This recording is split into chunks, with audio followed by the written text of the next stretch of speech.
Hello everyone. I welcome you all in your accountancy class. We were discussing about subsidiary books. Today we will discuss our last subsidiary book which is journal proper. तो अब तक हमने purchase book, cell book, purchase return and cell return के बारे में बात किया। हर किसी का एक स्पेशल पर्पस था। परचेज बुक में क्रेडिट परचेज ऑफ गुड्स को रिकॉर्ड किया, सेल बुक में क्रेडिट सेल ऑफ गुड्स को रिकॉर्ड किया और इन्हीं की अपोजिट थी इनकी रिटर्न बुक्स। अब बात ये आ रही है यहाँ कि इन सब पर्पस के लिए बुक थी हमारे पास कि गुड्स का क्रेडिट परचेज है रिकॉर्ड कर दो, कैश में है तो कैश बुक में रिकॉर्ड कर दो। लेकिन व्हाट इफ कि अगर कुछ ऐसी ट्रांजैक्शंस हों जो इन सब्सिडरी बुक्स में रिकॉर्ड नहीं हो पाएंगी, जिनका वो नेचर नहीं है जिस पर्पस के लिए हमने ये बुक्स बनाई। फॉर एग्जाम्पल, अगर आपने एसेट कैश में देखो खरीदा है तो कैश बुक में रिकॉर्ड कर दोगे, बट अगर आपने एसेट को क्रेडिट में खरीदा तो आप उसको परचेज बुक में तो नहीं रिकॉर्ड कर सकते, क्योंकि परचेज बुक में गुड्स का रिकॉर्ड आता है। तो अब एसेट को क्रेडिट में अगर परचेज करें या क्रेडिट में सेल करें तो उसकी रिकॉर्डिंग कहाँ की जाए, तो उसके लिए हमने एक लास्ट सब्सिडरी बुक सीखनी है। ये सब्सिडरी बुक्स का पार्ट है, इसका कोई पर्टिकुलर उनकी तरह से फॉर्मेट नहीं है, ये जर्नल एंट्री की तरह है, तो इसीलिए इसका नाम है जर्नल प्रॉपर। तो सब्सिडरी बुक्स की ही कैटेगरी में है कि जब बाकी सारी सब्सिडरी बुक बना लेने के बाद आपकी जो भी ट्रांजैक्शंस रिकॉर्ड होनी रह जाती हैं तो उन्हें आप रिकॉर्ड करते हैं जर्नल प्रॉपर के थ्रू। ये बहुत क्लियरली ध्यान रखेंगे कि कैश में की गई कोई भी ट्रांजैक्शन एसेट की हो, गुड्स की हो, उसको जर्नल प्रॉपर में नहीं लेना, बिकॉज उसके लिए कैश बुक है हमारे पास। तो अदर ट्रांजैक्शंस को आपने लेना है। फॉर एग्जाम्पल, पिछले साल का जो भी बैलेंस है आपका किसी भी अकाउंट का, उसकी जो आप नए साल में ओपनिंग एंट्री करोगे, एसेट्स हो गई आपकी, लाइबिलिटीज हो गई, तो वो सारी आपने जर्नल प्रॉपर से रिकॉर्ड करनी है। कैपिटल हो गया, इस तरह से आपकी ओपनिंग एंट्री। फिर आपकी जो क्लोजिंग एंट्री होती हैं ईयर के एंड में, प्रॉफिट लॉस से रिलेटेड हो गई, ट्रेडिंग अकाउंट बनता है, उसमें सब एंट्रीज जो आपके नॉमिनल अकाउंट क्लोज होके आप लेते हो, तो यहाँ पर क्लोजिंग एंट्री आती है हमारे पास। फिर कोई अगर आपने बैलेंस किसी अकाउंट का दूसरे अकाउंट में ट्रांसफ़र करना है, जैसे ड्रॉइंग्स पूरा ईयर करते रहे, ड्रॉइंग्स अकाउंट का बैलेंस टोटल करके कैपिटल में से चार्ज करते हैं, तो ये हो गई ट्रांसफ़र एंट्रीज आपकी। उसके अलावा कोई एडजस्टमेंट एंट्री है, कोई आउटस्टैंडिंग या प्रीपेड एक्सपेंस है, उनसे रिलेटेड एंट्री है आपकी। क्लोजिंग स्टॉक से रिलेटेड एंट्री हो गई, डेप्रिसिएशन से रिलेटेड आपकी एंट्री हो गई, इंटरेस्ट ऑन कैपिटल। तो ये सारी एडजस्टमेंट एंट्रीज होती हैं जो हमने किसी दूसरे अकाउंट पर, ये बेस्ड एंट्रीज होती हैं। देन कोई मिस्टेक हो गई है तो उसकी रेक्टिफिकेशन एंट्री करनी है, उसको ठीक करना है, तो रेक्टिफिकेशन एंट्री के लिए एक अलग से एंट्री पास होती है। उसके बाद बाकी सब मिसलेनियस में आप कह सकते हो क्रेडिट, परचेज या सेल ऑफ आपकी कोई भी एसेट है, बैड डेट्स को रिटर्न ऑफ करना है आपने, उसके अलावा बिल्स पेबल कोई आप इशू कर रहे हैं, तो इस टाइप के बिल रिसीवेबल आपको रिसीव हो रहा है जिनमें कैश इन्वॉल्व नहीं है और गुड्स का इन्वॉल्वमेंट नहीं है, तो वो आपकी एंट्रीज जो है वो जर्नल प्रॉपर में जाती हैं।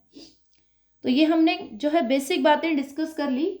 अब हमारे पास है इससे रिलेटेड न्यूमेरिकल, तो जिसके लिए हम बनाएंगे हमारा वही जर्नल का फॉर्मेट। इस बार आप लिखेंगे ऊपर जर्नल प्रॉपर। तो जब आपको नॉर्मली एक सम दिया जाएगा एग्जाम में, तो उसमें ये कहा जाएगा कि बुक्स भी बना दो परचेज सेल, और जो एंट्रीज उन बुक्स में नहीं आ रही हैं उसके लिए आप बना दो जर्नल प्रॉपर। तो आपने ही देखना है ये चीज़ कि क्या एंट्रीज आपकी बाकी की सब्सिडरी बुक्स में रिकॉर्ड हो जाएंगी, और जो नहीं होंगी उनके लिए मैंने बनाया है जर्नल प्रॉपर। डेट का column, particulars, ledger folio, debit and credit amount. तो अब हम देखते हैं हमारी स्टेटमेंट में हमें क्या कहा जा रहा है। ये स्टेटमेंट है हमारे पास। तो ये कहता है कि record the following transactions in the journal proper off Mrs Mukesh traders. 2017 मार्च 5 की आपकी जो है वो एंट्री है। Sunil who odd us 50,000 was declared insolvent. Insolvent मतलब कैपेबल नहीं है अपने डेट्स को पे करने के लिए। 40% आपको रिसीव हो रहा है as full and final payment. जितना आपने दिया उसमें से उसने 40% आपको वो दे पाया, बाकी वो नहीं दे पा रहा है। तो अब यहाँ पर देखिए जो आपको पेमेंट आ रही है 40%, वे तो क्लियर दिख रहा है भाई 40% पेमेंट आ रही है, इसकी एंट्री कर दो, फट से दिमाग में आया। लेकिन यहाँ उसकी एंट्री नहीं होगी बिकॉज वो तो कैश में रिसीव हो रहा है 40%, उसकी एंट्री होगी कैश बुक में। जो नहीं रिसीव हो रहे 60% अमाउंट, वो हो गए आपके बैड डेट्स, यानी पैसे लेने थे लेकिन नहीं रिसीव हो पा रहा, 60% डूब गया आपका पैसा। जब पैसा डूब जाता है तो अकाउंट्स की लैंग्वेज में उसे कहा जाता है बैड डेट्स। तो बैड डेट्स हो गए हैं तो उसको रिकॉर्ड करना है आपने, उसके लिए आप एंट्री करेंगे। बैड डेट्स आपके लिए लॉस है, तो 60% अगर आप 50,000 का देखें तो 30,000 रुपीज़ बनते हैं आपके। Bad debts account debit, loss है इसीलिए लॉस आपका जो है वो डेबिट में आता है। देन जिस पर्सन से आपने पैसे लेने थे अभी तक वो डेबिट में था, डेटर था आपका, अब आपने उसको रिटर्न ऑफ करके ख़त्म करना है बिकॉज वो इनकेपेबल है, नहीं पे कर पाएगा। तो आपने उसको क्रेडिट किया सुनील को 30,000 से और ख़त्म कर दिया उसका अकाउंट 30,000 से। 20,000 वो दे रहा है, उसकी एंट्री कैश बुक में होगी। रिसीट साइड पे आप राइट कर देंगे टू सुनील 20,000। तो टोटल सुनील के अकाउंट से 50,000 रुपीज़ हमने क्रेडिट करके उसका अकाउंट क्लोज हो जाएगा। देन मार्च 10 की एंट्री क्या कह रहा है आपको, एक ओल्ड मशीनरी है जो कि आपने कैलाश को बेची है ऑन क्रेडिट।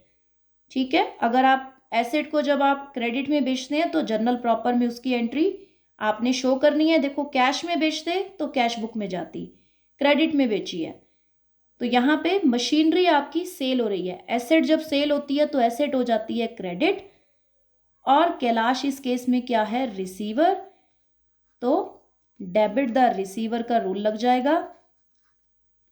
रिसीवर है, डेबिट हो गया Kailash. To machinery, machinery old हो न्यू है, जो भी मशीनरी बेची एसेट थी आपकी, तो एसेट आपकी सेल हो रही है तो एसेट क्या हो जाएगी, क्रेडिट, क्योंकि जब एसेट बाय करते हो तो डेबिट होती हैं, सेल करते हो एसेट्स तो क्रेडिट हो जाती है। तो ये आपकी एंट्री बन जाएगी Kailash debit to machinery account. Next आपके पास मार्च 12 की entry, proprietor withdrew for personal use cash 10,000, goods 4,000। Cash withdraw कर रहा है 10,000 का, होगी ड्रॉइंग की एंट्री लेकिन यहाँ नहीं, कैश विड्रॉ करने की एंट्री कैश बुक में। उसने गुड्स विड्रॉ की हैं, आप उसकी एंट्री करें। अब पर्सनल यूज के लिए विड्रॉ की हैं तो क्या बन जाएगा, ड्रॉइंग अकाउंट डेबिट टू, आपका क्या हो जाएगा नेक्स्ट, यहाँ पर आपके पास जितने की भी उसने गुड्स ली हैं उतने से परचेज अकाउंट क्रेडिट। 4,000 आपने जो है गुड्स विड्रॉ की प्रोप्राइटर ने, तो उतने से drawing account debit to purchase account, क्योंकि गुड्स जा रही हैं तो परचेज अकाउंट्स को आप क्रेडिट करेंगे। नेक्स्ट है goods 40,000 was destroyed by fire. 40,000 की गुड्स आपकी फायर से डिस्ट्रॉय हो गई, लॉस हो गया। सिंपल एंट्री है, loss by fire account debit to purchase account. Purchase किया हुआ स्टॉक था आपका जो है वो सेल भी नहीं किया और उससे पहले ही लॉस हो गया आपको, तो जितने का भी आपका लॉस हो रहा है लॉस की एंट्री कर दो और परचेज अकाउंट से अपनी गुड्स को कम करके शो कर दो। क्योंकि हम स्टॉक अकाउंट यूज़ नहीं करते हैं, परचेज अकाउंट यूज़ करते हैं, तो उसी वजह से परचेज को क्रेडिट किया है कि स्टॉक मेरा बिजनेस से बाहर चला गया, लॉस हो गया ना तो बिजनेस से बाहर चला गया। नेक्स्ट आपकी जो एंट्री है वो कहता है इंश्योरेंस कंपनी ने एडमिट किया है इंश्योरेंस क्लेम 25,000 का।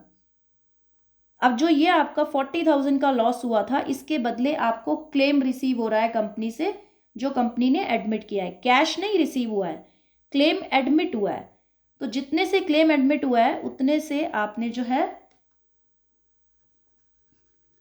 जो है यहाँ पर इंश्योरेंस कंपनी ने जितने का भी आपका क्लेम एडमिट किया, insurance company account debit to loss by fire, तो 25,000 से ये एंट्री आप पोस्ट करेंगे। नेक्स्ट आपके पास है बिल रिसीवेबल 10,000 का था, आपने मिस्टर मेहता को एंडोर्स किया। एंडोर्स करने का मतलब होता है किसी दूसरे पर्सन को ट्रांसफर करना। बिल रिसीवेबल अब क्या होता है कि आपने किसी पर्सन को उधार में गुड्स सेल की, आपने उसको बिल बना के दिया, उसने बिल के ऊपर एक प्रॉमिस करके साइन करके लिखा कि मैं 1 या 2 मंथ्स या 3 मंथ्स में ये पेमेंट कर दूंगा, तो वो रिटर्न डॉक्यूमेंट आपके लिए बन जाता है बिल रिसीवेबल, कि आपको फ्यूचर में उसके ऊपर पैसा रिसीव होगा। और वो डॉक्यूमेंट बैंक भी उस डॉक्यूमेंट को लीगल मानते हैं। तो आपने वो डॉक्यूमेंट किसी और को आगे दिया क्योंकि आपने भी उनके पैसे देने थे। आपने कहा ये एक तरह का कैश डॉक्यूमेंट है, मीन्स फ्यूचर में इसको अगर आप बैंक में शो करोगे तो आपको कैश मिल जाएगा। तो आपने मिस्टर मेहता को ट्रांसफ़र किया है वो डॉक्यूमेंट, तो मिस्टर मेहता इस केस में क्या हो गए, रिसीवर। तो मिस्टर मेहता क्या हो जाएंगे, डेबिट टू बिल रिसीवेबल। जब आपको पास था तो आपके लिए एक तरह की एसेट था, क्योंकि आपको 2 या 3 मंथ्स में उसके बदले कैश रिसीव होता। तो इस वक्त आपकी एसेट आपके बिजनेस से बाहर गई क्योंकि आपने मिस्टर मेहता को दिया। तो एसेट बिजनेस से जा रही है तो बिल रिसीवेबल अकाउंट क्या हो जाएगा, क्रेडिट, क्योंकि एसेट चली गई बिजनेस से, रियल अकाउंट का रूल लगेगा।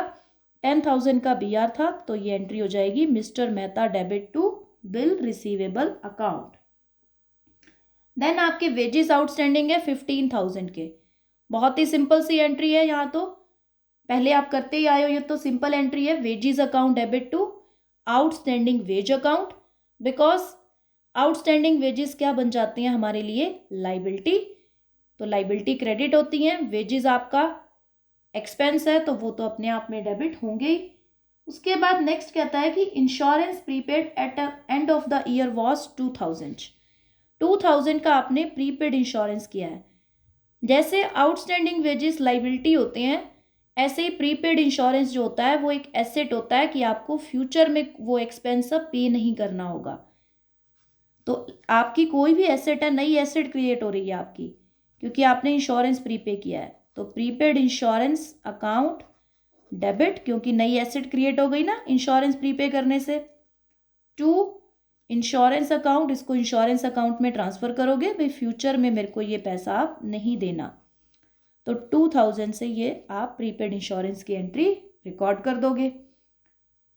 तो बस यही थी आपकी एंट्रीज। इसी तरह से ध्यान रखना है, कैश वाली को नहीं लेना, और गुड्स की भी क्रेडिट परचेज सेल वाली को उनकी जो भी कंसर्न सब्सिडरी बुक्स हैं वहाँ आएंगी वो। बाकी एंट्रीज को आप रिकॉर्ड करेंगे। That's all for today. Thank you so much.